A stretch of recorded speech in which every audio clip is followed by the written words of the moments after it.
Have you lost that loving feeling? Hi, I'm Susan Beasley, founder of AngelArts, a creative arts agency and publishing house. Valentine's Day is right around the corner, and perhaps you are one of many who have lost that loving feeling for your spouse in your marriage. Is it possible to get it back? Yes, absolutely. Here are some practical tips on how you can get that loving feeling back for your spouse. Most importantly, realize that love is more than a feeling. It is a choice, a commitment. When you set vows to your spouse, you made a promise. This was based on your will, not your feelings. Feelings and emotions fluctuate. Barring an abusive situation, a commitment is unwavering. So decide what it is that you want in your relationship. Do you want to be closer emotionally to your spouse? Do you have negative feelings that you need to get rid of? Then listen on. Write a love letter to your spouse. This letter is for your own growth, so you need not share this, unless you want to, or share bits and pieces once you get all your feelings down. Complete these sentences. I am angry. I am sad. I am hurt. I regret. I am sorry. I love. This idea of a love letter comes from John Gray's Men Are From Mars, Women Are From Venus. It really helps overcome negative feelings and to find the love again. Use this tool of a love letter to forgive your spouse and to forgive yourself. Why forgive? Because unforgiveness grows into bitterness, which is like a weed that chokes out love, the fruit of your relationship. Without forgiveness, bitterness will take over and your relationship will die. Plan a special night for your spouse. Even if you don't feel loving, just the act of doing something loving will produce these feelings. If nothing else, you will have the excitement of planning and anticipation. Remember back on the days you and your spouse fell in love. Read old diaries if you have them. If not, write down the circumstances of how you met and how you came to love this special person in your life. Send love notes to your spouse.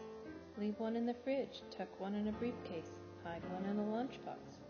Writing a love note will ignite romantic feelings in you and show your spouse how much you care about them. Then your spouse will most likely be touched and respond affectionately. Slow down.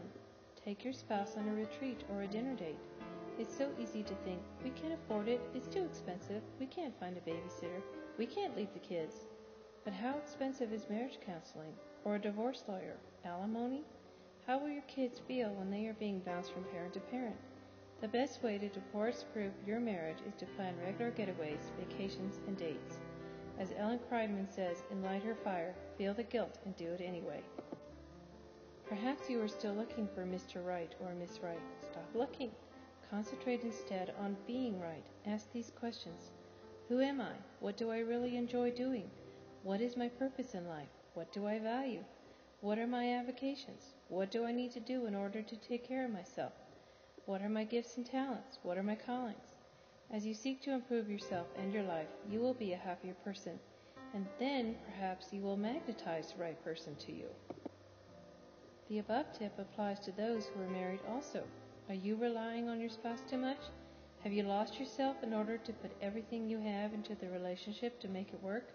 Take care of yourself, love yourself, find out what your callings are, rely on a support network of good friends, and you will find your spouse or partner will be attracted to you all over again. Recognize when you need help and reach out accordingly. This might be a counselor, a pastor, a friend, a parent, or simply reading a book on marriage.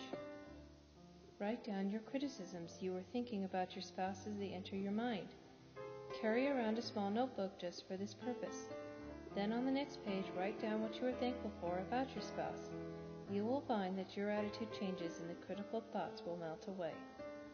This Valentine's Day, don't let the opportunity to rekindle your love slip away. Taking these action steps may not be instant or easy, but isn't something as important as your marriage worth it? For more ideas on how to reach new heights in your relationships, please visit my website, www.angelartswebstore.com. May you indeed have a happy Valentine's Day.